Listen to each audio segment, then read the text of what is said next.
L'Université de Lorraine est membre de l'hôpital virtuel de Lorraine. Et professeur Zully, vous êtes PUPH, directeur médical de la plateforme du QESIM de l'hôpital virtuel de Lorraine.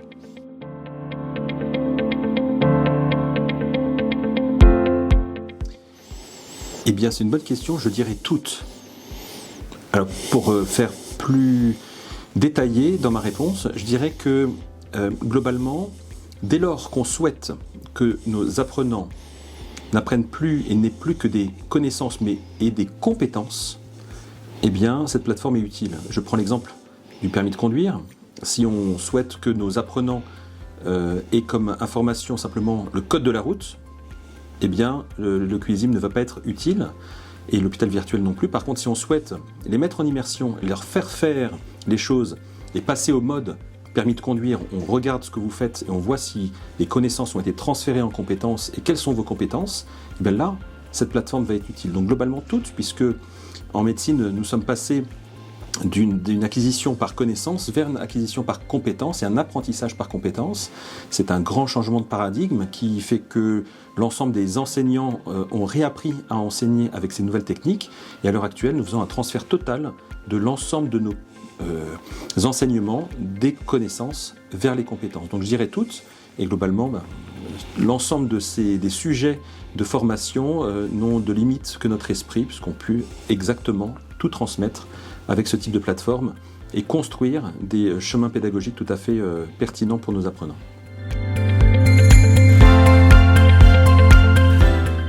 Alors la valeur ajoutée de ces formations à l'université sont clairement sans trop centrées sur la pluridisciplinarité, le pluriprofessionnalisme. Je pense que c'est une chance importante d'avoir des lieux où l'ensemble des savoirs, l'ensemble des acteurs du soin formés au sein de l'Université de Lorraine puissent se côtoyer, apprendre ensemble, puisque c'est en vraie vie que nous travaillons ensemble. Et ce serait de manière très artificielle de se dire que les médecins vont apprendre de leur côté, que les soignants vont apprendre de l'autre, alors qu'en salle de naissance, imaginons, vous avez plusieurs types de soignants qui travaillent ensemble, qu'ils soient infirmiers, infirmières, anesthésistes, médecins et j'en passe, ou au SAMU, que des ambulanciers soient avec des médecins. Ça peut paraître clairement novateur, mais c'est comme ça que ça se passe en vraie vie et c'est comme ça que nous adaptons nos apprentissages de manière pluriprofessionnelle. Deuxième chose que je voudrais dire également en termes de valeur ajoutée, c'est l'innovation pédagogique et l'ingénierie pédagogique. C'est-à-dire que pour pouvoir construire ces formations, la valeur ajoutée de l'hôpital virtuel est de pouvoir construire des chemins et des outils pédagogiques extrêmement impactants avec une certaine pertinence en lien avec toutes les recommandations actuelles sur la création d'outils pédagogiques. Et cela est fait par des professionnels de l'enseignement par simulation.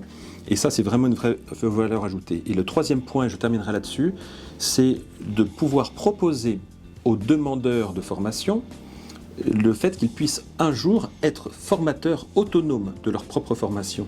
Notre but, c'est de pouvoir faire ce transfert-là d'une personne qui fait une demande vers une personne qui va devenir autonome grâce à des formations dédiées pour ces demandeurs, des formations de formateurs.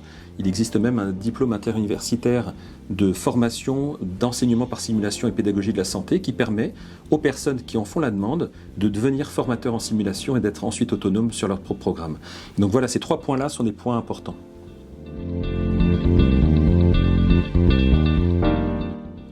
Eh bien, le retour des apprenants on a les deux extrêmes. Soit excellente, puisqu'ils ont enfin touché du doigt la possibilité de pouvoir faire et aussi se confronter aux marges de progression que chacune des personnes peut avoir, mais elle peut être aussi très mauvaise, puisque ces personnes qui ont touché du doigt ce type de choses-là sont très frustrées de ne pas avoir plus de formation de ce type-là et nous font des demandes de manière répétée en disant « écoutez, on aimerait avoir ce type de formation ». Donc, évidemment, vous avez bien compris que mon message est extrêmement positif, mais les retours sont unanimement positifs.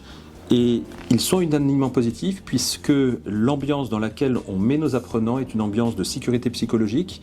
Se mettre devant une glace et se mettre en danger potentiellement en essayant de voir exactement tout ce qu'on sait faire, mais aussi ce qu'on ne sait pas faire lorsqu'on est en situation de simulation. Ça peut être déstabilisant pour les apprenants, mais les enseignants sont formés pour accompagner avec bienveillance et compagnonnage ces étudiants et apprenants pour qu'ils puissent apprendre dans de bonnes conditions. C'est pour cette raison que les étudiants et les apprenants sortent de ce type de formation avec des vrais messages clés et aussi des directions d'apprentissage pour pouvoir gagner en compétences.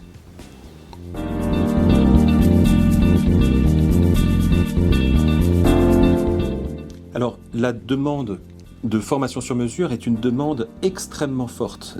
Dites-vous que l'ensemble du programme de formation qui est créé au sein de l'hôpital virtuel de Lorraine et au sein du QESIM comme de l'école de chirurgie sont des programmes dont les thématiques viennent du terrain. À aucun moment, il a été décidé dans un centre de faire une formation descendante alors que c'est le contraire, les personnes viennent nous voir en disant « nous avons une problématique, en maïeutique on a cette marge de progression d'apprentissage, on aimerait travailler dessus parce qu'on se rend bien compte qu'il y a là vraiment quelque chose à faire. On se rend compte qu'en soins infirmiers, on a ce point important de formation, en médecine on a ce point de formation, et donc l'ensemble des acteurs pluriprofessionnels en soins au sein de l'Université de Lorraine ont leur place au sein de l'hôpital virtuel de Lorraine pour faire remonter des demandes. Je prends des exemples très simples, la Covid s'est imposée à nous. Eh bien, du terrain, on s'est bien rendu compte que ce soit les établissements publics comme les établissements privés avaient besoin de former en urgence leur personnel pour être pertinent et prêt à prendre en charge des patients en urgence. Eh bien, des formations émanant, dont la pertinence émanait du terrain, ont été créées et ont vu le jour très rapidement pour pouvoir former en urgence. D'autres exemples, par exemple, sur la gestion du stress lors d'une réanimation chez du personnel qui vient d'arriver avec peu d'expérience, c'est des choses qu'on voit bien au niveau du terrain et pour lesquelles des formations ont été mises en place pour pouvoir faire en sorte de gérer son stress, mais pas que simplement faire un geste ou pas que non plus faire et connaître des choses ou savoir faire des choses, mais aussi le savoir-être et le savoir évoluer dans des équipes. Et le pluriprofessionnalisme est quelque chose qui est extrêmement important et donc le leadership et le travail d'équipe sont des sujets qui nous animent au sein de l'hôpital virtuel pour pouvoir faire en sorte que les équipes travaillent mieux et aient un impact direct sur le soin et la qualité de soins prodigués aux patients grâce à ces acteurs de l'Université de Lorraine.